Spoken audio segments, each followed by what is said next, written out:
sent me. Recording. Hey, for everybody listening, Friday, August 29th, 12:15 p.m. Eastern Time with Dr. Drew. We're just talking. Keep going with what you're just saying.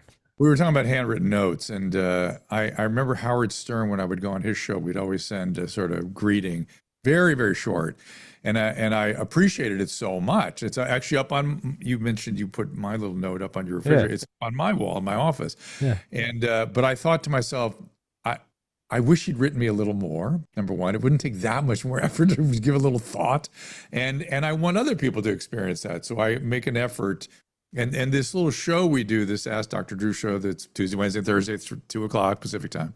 My wife would kill me if I didn't mention that. Is such a little family operation that I appreciate genuinely each person that comes in and shares with us. So it's just literally how I feel. So I just jot it down. Yeah, no, as I was saying to Dr. Drew, is I have a refrigerator covered in sticky notes from my when my mom and dad come and stay in my guest room. They always leave a note like it's a hotel, and I like it. And then so I have the entire refrigerator covered with sticky notes, and then Dr. Drew. And somebody's going to be wildly confused one day when they see that. But yeah, I'm like, oh yeah, It's no, you, yes, your but dad? yeah, no, yeah, I don't know, but like, Ah, sorry, old man, but.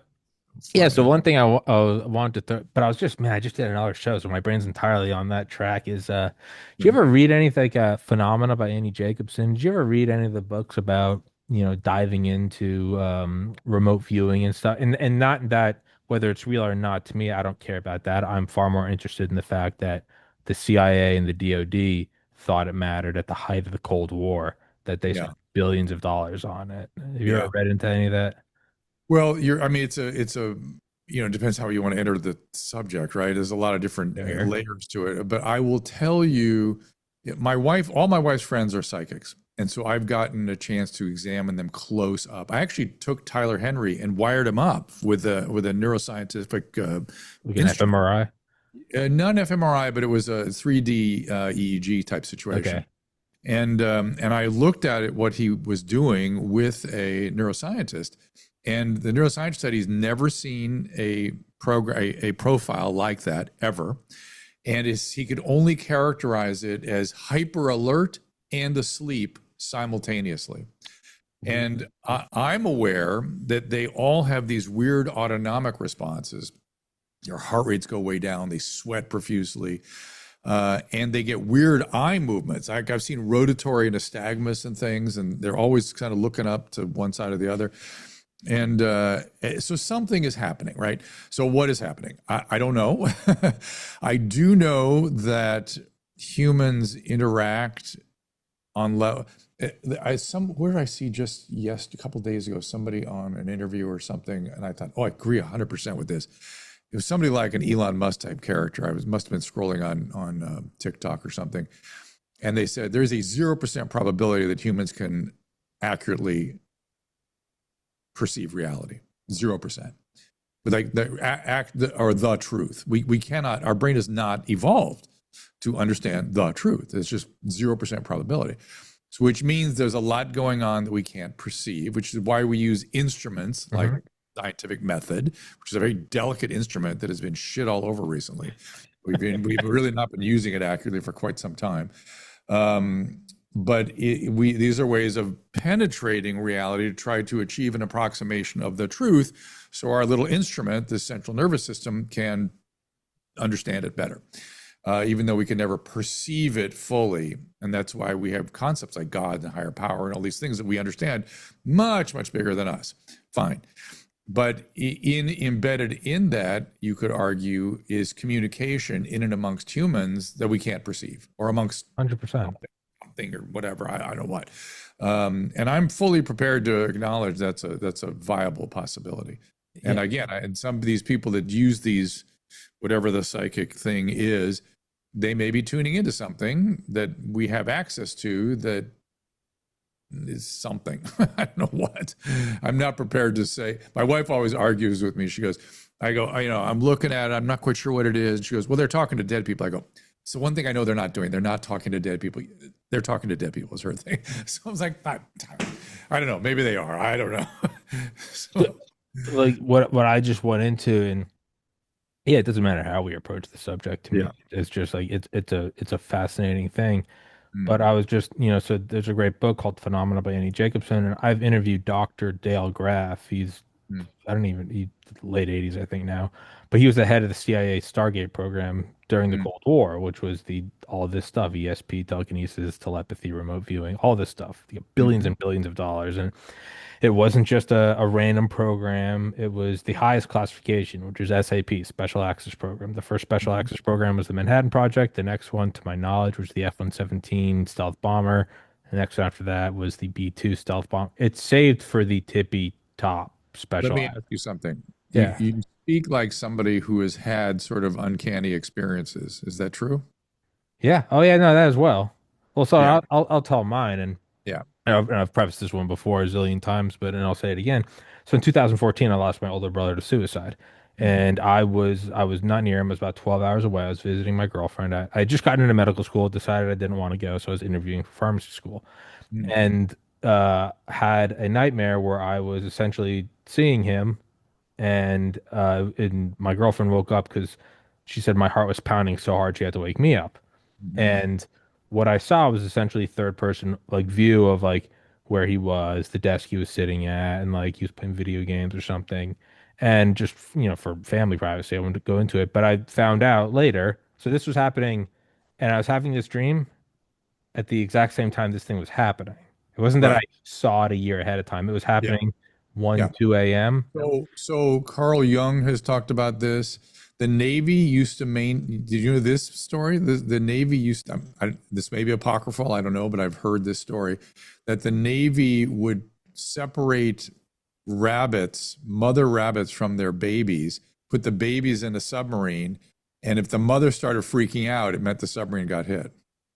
I don't doubt that. No, Yeah. there is something there. And so for me, it's wrapped up in this like emotionally traumatic thing. But Mm, regardless of that, it's been long enough that I can kind of look at it just abstractly. And I'm like, yeah.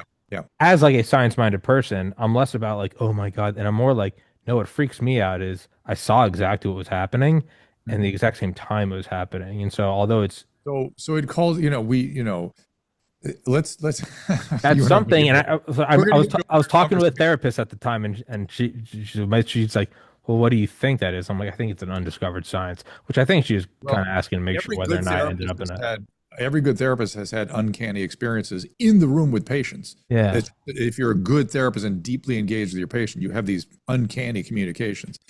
And so he or she should have been open to that. But No, no, she was. No, she was incredible. yeah. And so let's really abstract this for a second. Yeah. Spooky action at a distance, Yes. right? This is Yeah. Einstein's Yeah. theory, which is called entanglement today. Electron entanglement. Yeah. Faster than light, instantaneous. So do people, you must talk about it right here on the show. Do I people know have. what I that is? talk about everything on the show. There's Okay. Okay. So schizophrenia, 1800 episodes of schizophrenia. I hear you. So people who don't know, it's that if you take a quantum measurement of an electron spin in right here in front of me, and we go out to the Andromeda galaxy and just pick randomly another electron, those two electrons, when you measure them, will be entangled. One will be up, one will be down. That's that. Period. Always in all situations, which to me calls into question the very notion of space and time. So Everything. so everything, right. So I start to wonder if space is not like a hologram, Mhm. like there's some sort of dot in the middle that is the entanglement, and that space is just this holographic expression of that. I don't even know what I mean when I say that, but intuitively it kind of makes sense to me. And that time then, the arrow of time, so there's temporality and then there's time, right? These are two different concepts. Temporality is something more rich. Time is the arrow of time that biological systems identify, which is essentially change across units of something, temporality. And that exists. It's an emergent property, but it doesn't mean time exists. It doesn't mean temporality exists. Correct. Temporality may exist in that holographic, that moment. So this all calls all that into question for me. Is there some sort of, interconnectedness that's way beyond what our brain can perceive? I think Carlo Rovelli says the only way you can measure time is the direction of the flow of heat.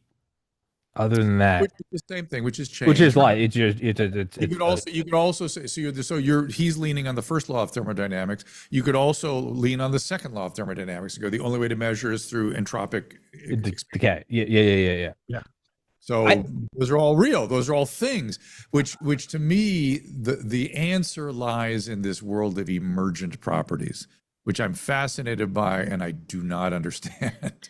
So, so there's something emergent about all of this, and the emergent shit is what we perceive, but the reality is somewhere else. The emergence would be Emergence is life. Emergence is no. It would be a million different video game flight simulators or Helldivers where you're fighting aliens or no, Call of no, no, no, Duty or no, no, no, no, no, no, no. but No, emergence is like, why do fireflies that are firing off independently all of a sudden start firing simultaneously together? so maybe I wasn't using the right analogy. What I meant It's was there can be 100 zillion different worlds on that television, but there's one yeah, television. yeah, What I mean is there seems to be a central point, and what you said about is it a holographic thing that yeah, it's all happening now? I mean, if you get into a deep meditation, and I've been meditating every day since 2008, and the really good ones, what do you really there's only one thing you know, and that there is self. Because even you go, well, I know I got up this morning. Well, no, I'm accessing that memory right now. The only thing I know is right now. The only thing I know the only thing you know is here and now. To me, that points to like there's one point. right, right. I see what you're saying. Everything else. So this is a sort of a Cartesian kind of a Cartesian instinct. But as somebody that works with the self all the time, I have to wonder what that is. But We you're talking can't. about the momentary experience, Yeah. the experiencing self. I get that. I Yeah. get It's the Godhead, right? But the Godhead can never know it because that. what is it? The, the, This all-seeing eye that Emerson talks about, the eye the that sees itself. yeah, the seeker is not what is sought. Like the observer is not what is observed. You're Oh man, we are always getting into some weird territory, dude. you get well, it's just philosophy. Then you go down to the point where there's just nothing. It's just, and you get to that point, you go, well, what do I know? And I go, well, there's not nothing. This is the only conclusion I have after 35 years of life. Yeah, There's not nothing. there's not nothing. That's it. No, Yeah, period. there's not nothing. But then it calls into question, why is there something rather than nothing? And it can never be answered. You can never I don't understand. think you can answer it. Yeah, That's all why I've concluded. rather That's my thesis. That's my than- report card.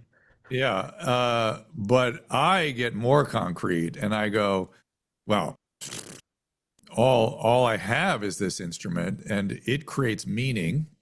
My first meaning is pushing genes forward through time. Hmm. That's my first job. My next job is seemingly doing things that help other people. That Yeah, seems to be the other meaning making thing that this instrument is really needed for or wants to do. that is truly. So my logic is like I'll never know until after I die if this was a simulation, if anyone else is Then real. you won't know. Then you may not know. Solipsism. Still may not know. Well, so what I conclude is I look at solipsism and I kind of negate it by I go, well, if this subjective self can be seemingly out of nothing, then it also means it can happen again, which tells me that the other beings are real. And the Mhm. only true thing of value is to, well, maybe try to alleviate some pain. Yeah, I think that's about it. that's right. Yeah. I think that's right. But I mean, you could build up from there and talk about things like justice and Sure. It all, governments and things and yet other layers to helping people. And I love that. I love that. That's what my brain does, So good. yeah, no, it's we're finding out like what the subatomic particles are, and they make atoms, and then the atoms make molecules, and the molecules make cells, and cells make tissues, and you can go up from there. But there seems to be a fundamental couple building blocks. But so the thing that kind of hangs me up with this, everything we're talking about, the mind, and there does seem to be some form of communication, and people can write it up woo woo. Mhm. Sure, but that's also not how science works. Remove Right, the emotions and right, soberly look at the facts. right.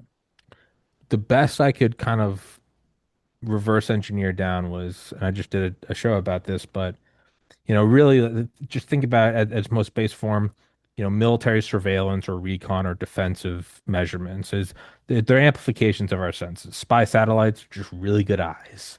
Radars, just really good ears. Yeah. World War One, they actually had these big metal like circles that guys would put their ears into so they could Yeah. hear biplanes coming. Well, then that calls into question, what if they're able to find out what part of the brain did the remote viewing, the spooky action, the telekinesis, the whatever? What if they're able to get somewhere close? I mean, is it a physical part of the brain? Is it a pattern of electrical outputs?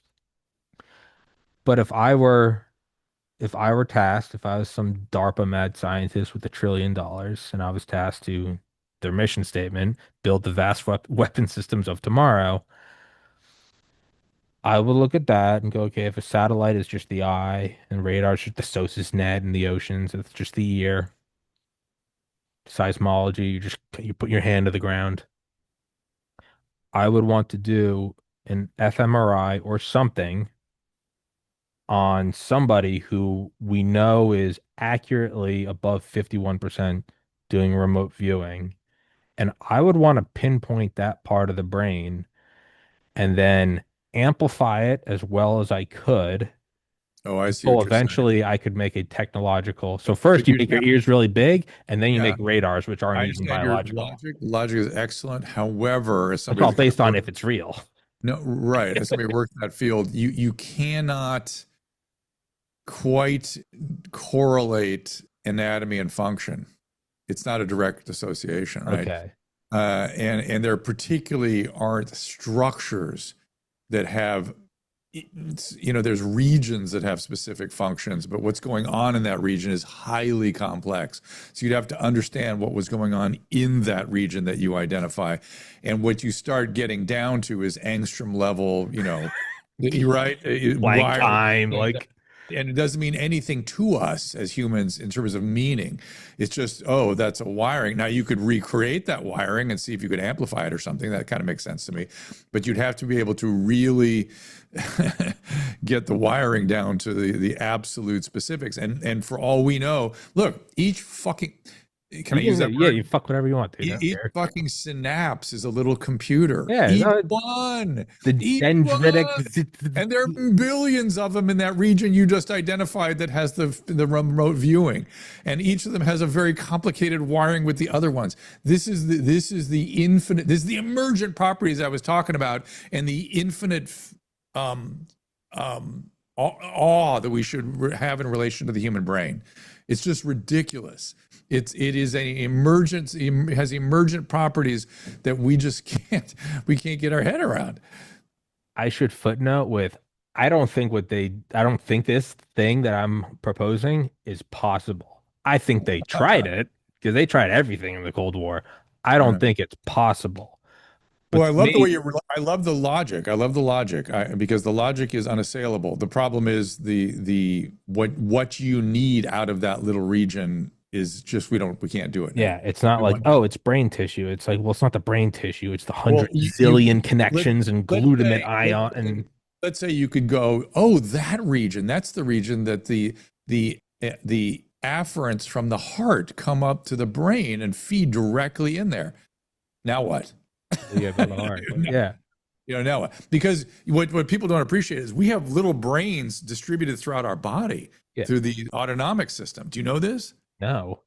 Oh yeah, I know about like the gut brain axis, but I don't know that. these giant nerve plexi that are webs of autonomic. We don't have no idea what they're doing or how they work, but they're taking input from the gut and the heart. So when you feel pain in your heart, the fact that your heart was reacting to your brother's trauma, it was Sure. not just what was coming from your brain. Your heart is perceiving something. I believe that there's a receptive component to what's going on in these little brain things, and we just don't have any idea what they're doing and Sounds why like they the develop what they chakras. do.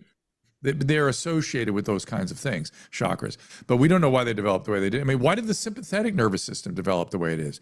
It's very specific. It's along the spinal column. These organizations along the spinal column then go out into the tissue and then interact with the parasympathetic system, which is the sort of down-regulating system. And the parasympathetic is much more primitive, much older, and much more distributed. And guess what? It goes in through the vagus nerve up to the brain. And it has a lot of information coming out of it. The sympathetic doesn't give us much information. The parasympathetic has a big information component to it that goes back up to the thalamus. So this is again, it's a distributed system. You're not going to be able to find one little spot, I suspect. Oh no, I fully agree. I tend to look at it as more as like the hubris of the mad scientist. You know, you read about Yeah. like SDI and using nuclear weapons to create X-ray shaped charges in orbit. I don't, I'm more interested in that they even attempt it. It's like, it's whether or not, whether or not AGI is even possible, the hard question of consciousness. That is important. What I find more important in my life and impactful in my life is people think it's possible, Mm, institutions and governments.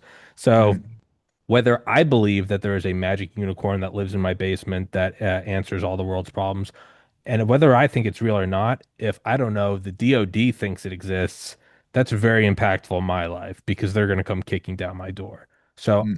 I look at who believes it and what power, or even you could call it hubris, you could call it, I don't know, go-getter attitude, national security, whatever you want. If they Well, think it's real, that's interesting. I mean, it's how we push these things back, how we come to them as people keep looking at them. So I just think they're looking at all the wrong places these days. I don't I don't know. think it can be found. Hmm? I don't think it can be found, what they're trying to Well, find. maybe not. Maybe not. That's kind of, as I said, it's so distributed. We know so little about it. Maybe, and it's so complicated and so primitive. Listen, so this takes us to evolution, right? Yeah. And people have all kinds of feelings about evolutionary theory. I am firmly of the opinion that there's a mathematician out there that has calculated that it's absolutely impossible, given the time frame of the planet, for this instrument to evolve on this planet, right? And they use that as a defense for a hypothesis that there's a some Creator. grand creator, right? My take on that is I totally agree with it, which to me implies that asteroids or something hit this planet from something far older and brought in bacteria that became mitochondria and brought in viruses that got incorporated into our genome that helped develop this instrument. These things leaped us forward, but they came from much older parts of the universe and just collided with this planet and brought these things onto it. And it's those places that did the work over long, much longer time frames. And we just coalesced with it. Panspermia. Be like Hmm? like an intergalactic organic Operation I mean, Paperclip. we are so anthropomorphic. We are so egocentric. Like when we think about aliens coming in, it's going to be a little green man. It's going to be a man. It's going to be have arms and eyes. And look, the aliens that came in here were viruses I or was about to say, yeah. bacteria. That's what They Terrence were. McKenna said. He was like, Or some organic structure, something. They don't, that's an alien. That's it. And it did change us. That's my humble theory. it's not going to be a little green. And yeah, it's space. Though they couldn't the vast distance. Yeah, they're not limited by that. I mean, what if it's just the viruses come, they build our brains, and the brains themselves aren't even that's what they are. It's that we're receptors, so we are speakers, and then the real intelligence is a broadcasting You're signal. going for the full Scientology theory. Is that what it is? Oh God, I didn't even know that. I just all right, all right. Well, I was gonna maybe the brain Course, evolves that capable of remote genetic viewing and we're listening. his thing was, but he was a brilliant dude. He's thought of this stuff. His thing was that the DNA was sent in by some master planner, and that's we were sort of receptacles for the DNA kind of thing. Well, now I feel like an idiot. I'm just advocating for Scientology, so that's not what I meant to do. But yeah, to me, it's more fascinating. I think the pursuit of it is fascinating, and I don't know much about it. The Human Brain Project, which I think is a corollary to the Human Genome Project, is they're essentially trying to reverse engineer the brain. I don't know how well that can be done, and it also might be something that I think Ram Dass said, the philosopher, not that he has any credence with it, but that a system can only understand a system less complicated than it. And it I'm might not sure that's true. If you have the right tools, I'm not sure that's true. But even so, what the brain central nervous system focus yielded very quickly was that it's an embedded system and you can't look at it by yourself. that all the Mm. autonomic information coming in from the body is as important as what's going on in the brain. Could you go one step further? Yeah. We're talking about the brain and being like, okay, you can find that part, but it's not that. It's all the interactions and it's the other thing that all the other interactions coming from the Mhm. body. I mean, is there something about there being 8 billion of us? Does that have some Well, synergistic so effect? let's just use the way you use logic. Let's just build it out from there. So the the brain is embedded in a body. The The body body, the body is embedded in relationships. Those relationships occur in a population that yeah. exists in a certain socio-historical moment. All that is the embeddedness of the emergent property of our experience. Yeah, it's what I think Howard Bloom calls the I don't remember what he calls it, but he goes it does he says, you can understand like the charcoal briquette, but the flame emerging from it Mhm. is not intuitive. Right there, but it's so infinitely complex. These, Yeah. and then the socio-historical moment is part of a historical Yeah. sweep, and then we quickly go back into, well, what's time and what's the era of time and how are we affected by these things, and is there so many questions that we can't answer, but it is just the word embedded for me has massive meaning in terms of our experience, and the subjective experience may just be an emergent property of all these layers of embeddedness. So the embeddedness and meaning that it's I from mean, where does the somewhere. self come from, Tommy? Where does it come from? It comes from relationships with other humans. Okay.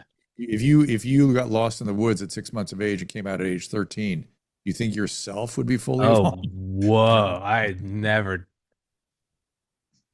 Self is Wow. self is the reflection of your experiences in the face and bodies of others. Period. Over time, over thousands, millions and millions of exchanges. And I would argue that consciousness emerges out of that intersubjectivity. You just melted my head. Sorry. No, I had never thought about that. If you, yeah, if you were just walking around the woods, would you just be like would you be like a Buddha and not even know that you were a Buddha? No, you wouldn't. You would be a wolf who was just looking to eat and reproduce and wouldn't even know you were a wolf. Because, Whoa. and it's interesting that other social animals are usually what allow children like that to survive. Whoa. Because dogs, whales, dolphins, elephants, they use intersubjectivity. They can identify self with other. So So could there be an emergent? So from more humans, as you create more humans, does that turn into a more infinitely complex kaleidoscope of self? Um, well, no, Yeah. because the self emerges in a very limited neighborhood of mom and baby, family, family in a community, but the developing child is only aware of that immediate structure. And to the extent that they're influenced by the socio-historical moment, okay, sure. But really the child is emerging in that the self is emerging in that very local experience. Lastly, and I can My keep therapy talking. works. My No, therapy, same thing. yeah, You're reaching yeah, back into that mechanism. So and I can keep talking to you forever, but I know you said 30 is best, so we'll, 5 more minutes. yeah, Five. we can cap it there. Do you think it's an inevitability that any organic race goes to AI? Is that maybe like a bottleneck we haven't we talked about like the nuclear bottleneck, the asteroid bottleneck, all that. Is this maybe like an answer to Fermi's paradox that we haven't really thought of the whole idea of Marshall McLuhan that we are the biological bootloaders of the, electronic world? Is No, that no? no, because we are not digital systems. We've just had a whole conversation about this analog distributed Oh, system. I have no feeling about this whatsoever. I'm just throwing it at you. When there will never be an artificial intelligence without a body, Yeah. not an intelligence that approximate the human experience. Now there'll be lots of intelligence, and it might do things better than our intelligence, right? But it will lack something. It just Won't be the will, self. and it's it and let's call it intuition. That's kind of what we've been talking about. But that ability to kind of it's I mean, maybe it will build sensibility as it layers and layers and layers on, different, but it's too anticipatory at this point. You'd have to, like we were talking, we'd have to layer on the socio-historical moment, the values, the religion. There's too many things to layer in that the human senses automatically that the AI would have to get explicitly in a digital manner. It just won't have. It's too. It's again. It's infinite. Too much. Yeah, I don't think you can create a self. I think No. there's something No. I don't think it's bio I don't think the brain is the source of consciousness. Uh Well, if it, let's say it's, as I just argued, it's interpersonal, it's yeah. intersubjective, then it exists out there between people, right? It really exists as a shared experience. And thereby, isn't it possible for you to leave parts of yourself on me? And Yeah. maybe that's what the psychics are tuning into. Yeah, I Maybe think maybe we absolutely. actually leave residues on each other. Yeah. When we die, people can pick that up. No, and I always think about it. Somebody pointed out to me once when I was doing the show, and they're like, "Well, your show's weird in that people listen and you make them think differently, so you're rewiring their brains, which means you're in the skulls of people that listen to you." And I was like, "Oh, that's I don't like that. That's a horrible. I don't like that at all." Well, maybe you're moving collective consciousness forward. Maybe. I don't know. Yeah. Listen, way above my pay grade. No, yeah, no. I would say You end up, you end up like Voltaire, yeah. right? What's the end of Well, Candide? Il faut cultiver nos jardins. You just cultivate your own garden. That's it. And Gilgamesh, the first great epic, what did uh-huh. he decide after his giant epic? Go back and serve your community. All these great insights after trying to solve the world's problems, they all end up in the same place. Just take care of yourself and your family. Before enlightenment, chop wood, carry water. Mm. After enlightenment, chop wood, carry Yeah, water. I think yeah. that's what it is. I think ultimately, my thesis of it all, I think it's oneself. And I think all these properties and the emergence, I think it's just the self entertaining the self for infinity. But you use a language that is again anthropomorphic, but there may be a way of looking at that outside of what we know as human beings that could speak some truth. I'm more objective, ultra reality, Like whatever what it you saying, it's is. using maybe they're just the words we're using just are ineffable. It's the self with the self about the self. It's That people have argued. You read your Heidegger. He was trying I to get to this. think As Terrence much of an McKenna asshole said. as he was, as much of an asshole as he was trying to get at this. Terrence McKenna said the words beat up and fall off like water Right. beats up, falls off a duck's back. I heard a great Heideggerian once go. He was trying to. Heidegger has this whole concept of temporality, and then within temporality is temporalitate, because temporality was ineffable, so there must be some substructure with a horizon and an ecstasy. He used all these crazy words, and I heard this great Heideggerian go, "Well, temporalitate is something that are properties of something that's made up of something." And it's like, oh, perfect. It's something that's whatever. That's something that we can't even talk about. Okay, well, there we are.